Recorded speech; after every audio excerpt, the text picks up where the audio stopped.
خبر تحیر عشق سن، نہ جنوں رہا نہ پری رہی۔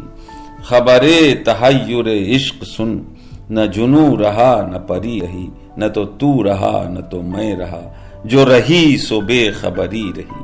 نہ تو رہا نہ تو میں رہا، جو رہی سو بے خبری رہی۔ خبر تحیر عشق سن، نہ جنوں رہا نہ پری رہی۔ نہ تو رہا نہ تو میں رہا، جو رہی سو بے خبری رہی۔ شہ بے خودی نے عطا کیا مجھے اب لباس برہنگی۔ شہ بے خودی نے عطا کیا مجھے اب لباس برہنگی۔ نہ خرد کی بخیا گری رہی، نہ جنوں کی پردہ دری رہی۔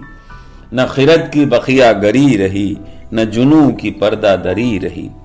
چلی سمت غیب سی کیا ہوا کہ چمن ظہور کا جل گیا۔ چلی سمت غیب سی کیا ہوا کہ چمن ظہور کا جل گیا۔ مگر ایک شاخ نہال غم جسے دل کہو سو ہری رہی۔ مگر ایک شاخ نہال غم جسے دل کہو سو ہری رہی۔ چلی سمت غیب سی کیا ہوا کہ چمن ظہور کا جل گیا۔ مگر ایک شاخ نہال غم جسے دل کہو سو ہری رہی۔ نظر تغافل یار کا گلا کس زباں سی بیاں کروں۔ نظر تغافل یار کا گلا کس زباں سی بیاں کروں کہ شراب صد قدح آرزو خم دل میں تھی سو بھری رہی۔ کہ شراب صد قدح آرزو خم دل میں تھی سو بھری رہی۔ وہ عجب گھڑی تھی میں جس گھڑی لیا درس نسخہ عشق کا۔ وہ عجب گھڑی تھی میں جس گھڑی لیا درس نسخہ عشق کا کہ کتاب عقل کی طاق میں جوں دھری تھی تیوں ہی دھری رہی۔ کہ کتاب عقل کی طاق میں جوں دھری تھی تیوں ہی دھری رہی۔ تیرے جوش حیرت حسن کا اثر اس قدر سی یہاں ہوا۔ تیرے جوش حیرت حسن کا اثر اس قدر سی یہاں ہوا کہ نہ آئینے میں رہی جلا نہ پری کوں جلوہ گری رہی۔ کہ نہ آئینے میں رہی جلا نہ پری کوں جلوہ گری رہی۔ کیا خاک آتش عشق نے دل بے نوائے سراج کوں۔ کیا خاک آتش عشق نے دل بے نوائے سراج کوں۔ نہ خطر رہا نہ حذر رہا مگر ایک بے خطری رہی۔ خبر تحیر عشق سن، نہ جنوں رہا نہ پری رہی۔ نہ تو رہا نہ تو میں رہا، جو رہی سو بے خبری رہی۔ یہ غزل سراج اورن آبادی کی ہے جو دکنی شاعری کے اہم ناموں میں سے ایک ہے۔ ان کا کلام عشق، تصوف اور وجودی بے قراری کے گہرے جذبات سے بھرپور ہے۔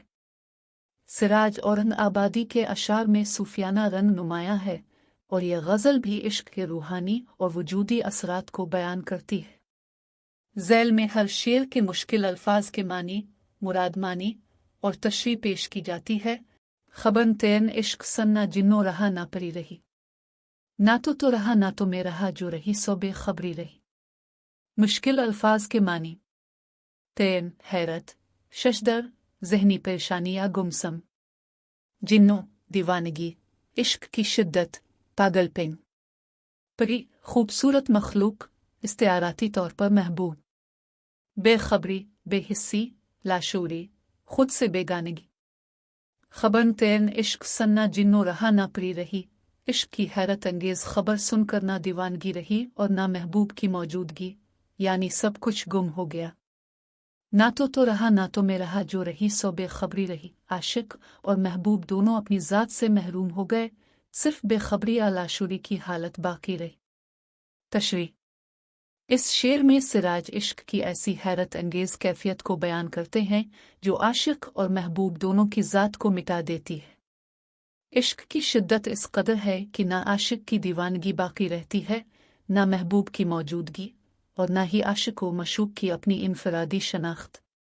جو کچھ باقی رہتا ہے وہ صرف بے خبری، ایک روحانی لاشعوری کی حالت ہے جہاں سب کچھ فنا ہو جاتا ہے۔ یہ شعر صوفیانہ فلسفے کے فنا فی اللہ سے قریب ہے، جہاں عشق عاشق کو اپنی ذات سے آزاد کر دیتا ہے۔ شان بے خودی نے عطا کیا مجھے اب لباس برہنگی۔ نہ خرد کی بخیا گری رہی، نہ جنوں کی پردہ دری رہی۔ मुश्किल अल्फाज के मानी। शान बेखुदी की बादशाहत यानी खुद से बेगाना होने की कैफियत। लिबास बरहना होने का लिबास यानी मुकम्मल तौर पर अपनी ज़ात से आज़ाद होना। खिरद अक्ल शऊर। बखियागिरी सिलाई यानी अक्ल की तरतीबा साख्त। पर्दे हटाना यानी जुनून की शिद्दत से पर्दा उठाना। शान बेखुदी ने अता किया मुझे अब लिबास बरहनगी, बेखुदी की हालत ने आशिक को मुकम्मल तौर पर अपनी ज़ात से आज़ाद कर दिया, जैसे इसे बरहनगी का लिबास पहनाया हो। ना खिरद की बखियागिरी रही, ना जिन्नों की पर्दादुरी रही, ना अक्ल की तरतीब बाकी रही और ना जुनून की शिद्दत से पर्दा हटाने की ज़रूरत रही। तशरीह। इस शेर में सिराज इश्क की बेखुदी को बयान करते हैं जो आशिक को इसकी ज़ात से आज़ाद कर देती है। ये बेखुदी एक ऐसी हालत है जहाँ आशिक अपनी अक्ल और जुनून दोनों से मावरा हो जाता है। लिबास बरहनगी से मुराद वो रूहानी हालत है जहाँ आशिक अपनी ज़ात, अक्ल और जुनून के पर्दों से आज़ाद होकर सिर्फ इश्क में गुम हो जाता है। अक्ल की तरतीब और जुनून की शिद्दत दोनों ख़त्म हो जाती हैं और आशिक एक खालिस रूहानी वजूद बन जाता है। चली सिंदन गैब्स क्या हुआ कि चमन ज़हूर का जल गया, मगर एक शाख निहाल गम जिसे दिल कहो सो हरी रही। मुश्किल अल्फाज के मानी।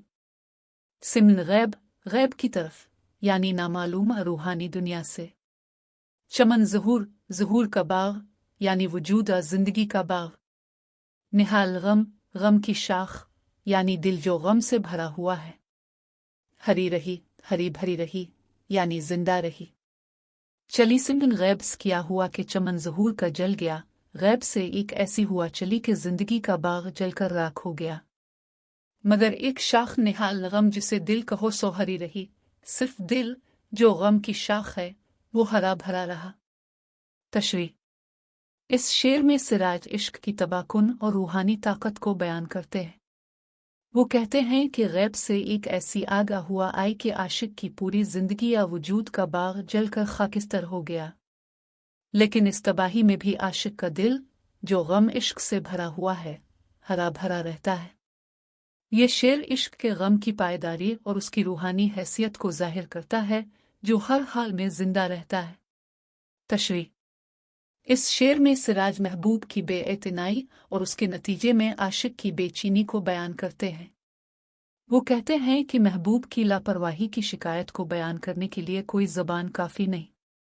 आशिक का दिल आरज़ुओं की शराब से भरा हुआ है जो कभी ख़त्म नहीं होती और हमेशा उसे बेकरार रखती है। ये शेर इश्क की नाकामी और उसकी शिद्दत को जाहिर करता है जो आशिक को हर वक्त आरज़ुओं में मुब्तला रखती है। वो अजब घड़ी थी मैं जिस घड़ी लिया दर्स नुस्ख इश्क का, कि किताब अक्ल की ताक पर जूं धरी थी तूहे ही धरी रही। मुश्किल अल्फाज के मानी। नुस्ख इश्क का सबक यानी इश्क की तालीम। किताब अक्ल की किताब यानी अक्ली सोच आशूर। ताक पर धरी, ताक पर रखी हुई यानी नज़रअंदाज की गई। वो अजब घड़ी थी मैं जिस घड़ी लिया दर्स नुस्ख इश्क का, वो एक अजीब लम्हा था जब आशिक ने इश्क का सबक सीखा कि किताब अक्ल की ताक पर जूं धरी थी तूहे ही धरी रही। इसके बाद अक्ल की किताब को ताक पर रख दिया गया और इसे कभी न खोला गया। तशरीह। इस शेर में सिराज इश्क की तालीम की अहमियत और उसके अक्ल पर गलबे को बयान करते हैं। वो कहते हैं कि जब आशिक ने इश्क का सबक सीखा तो वो एक अजीब और नाकाबिल फरामोश लम्हा था। इसके बाद अक्ल की किताब को ताक पर रख दिया गया यानी अक्ल को तर्क कर दिया गया और इश्क ही आशिक की रहनुमाई करने लगा। ये शेर इश्क की रूहानी ताकत और अक्ल पर उसकी बरतरी को उजागर करता है। मुश्किल अल्फाज के मानी। जोश नहरुतन हसन की हैरत अंगेज शिद्दत आजोश। आईना जो हसन की अक्कासी करता है। जला चमक रौनक। जलवागिरी हसन की नमूद खूबसूरती का मुजाहिरा। तेरे जोश रुतन हसन का असर इस कदर से यहाँ हुआ, महबूब के हसन की हैरत अंगेज शिद्दत का इतना असर हुआ कि नाया में रही जला नापरी को जलवागिरी रही कि आईना अपनी चमक खो बैठा और परियों का हसन भी मांद पड़ गया। तशरीह। इस शेर में सिराज महबूब के हसन की अजमत को बयान करते हैं। वो कहते हैं कि महबूब का हसन इतना हैरत अंगेज है कि इसके सामने आईना भी अपनी चमक खो देता है और परियों का हसन भी मांद पड़ जाता है। ये शेर महबूब के हसन की बेमिसालियत और उसकी रूहानी व मादी दिलकशी को जाहिर करता है, जो हर चीज़ को अपने सामने बेरंग कर देता है। क्या खाके तुश्न इश्क ने दिल बेनवाए सिराज कुम, ना खतर रहा ना हजर रहा मगर एक बेखतरी रही। मुश्किल अल्फाज के मानी। खाक, राख, तबाही। तुश्न इश्क, इश्क की आग। दिल बेनवा, बेबस दिल, कमजोर दिल। हजर, एहतियात, डर। बेखतरी, बेखूफी, एक ऐसी हालत जहां कोई खौफ आ एहतियात ना रहे। क्या खाक आतिश इश्क ने दिल बेनवाए सिराज को, इश्क की आग ने सिराज के बेबस दिल को राख कर दिया। ना खतर रहा ना हजर रहा मगर एक बेखतरी रही, ना कोई खतरा रहा, ना एहतियात, सिर्फ बेखूफी की हालत बाकी रही। तशरीह। इस शेर में सिराज अपनी आशिकाना कैफियत को बयान करते हैं। इश्क की आग ने उनके बेबस दिल को जलाकर राख कर दिया। इस तबाही के बाद ना कोई खतरा रहा, ना एहतियात, और सिर्फ एक बेखूफी की हालत बाकी रही, जो इश्क की रूहानी आज़ादी की अलामत है। ये शेर इश्क की तबाकुन लेकिन आज़ाद कर देने वाली ताकत को जाहिर करता है, जो आशिक को हर खौफ से आज़ाद कर देती है। मजमूई तौर पर यह गज़ल सिराज औरंग आबादी की सूफियाना शायरी का एक शाहकार है, जो इश्क के रूहानी, वजूदी और जज्बाती पहलुओं को बयान करती है। हर शेर में इश्क की शिद्दत, बेखुदी और उसकी तबाकुन लेकिन पाकीज़ा ताकत को मुख्तलिफ इस्तारों से पेश किया गया है। सिराज का कलाम अक्ल से मावरा होकर इश्क की रूहानी दुनिया में दाखिल होने की दावत देता है, जहां आशिक अपनी ज़ात, अक्ल और खौफ से आज़ाद होकर सिर्फ इश्क में गुम हो जाता है। ये गज़ल तसव्वुफ़ और इश्क के फ़लसफ़े का खूबसूरत इम्तिज़ाज है।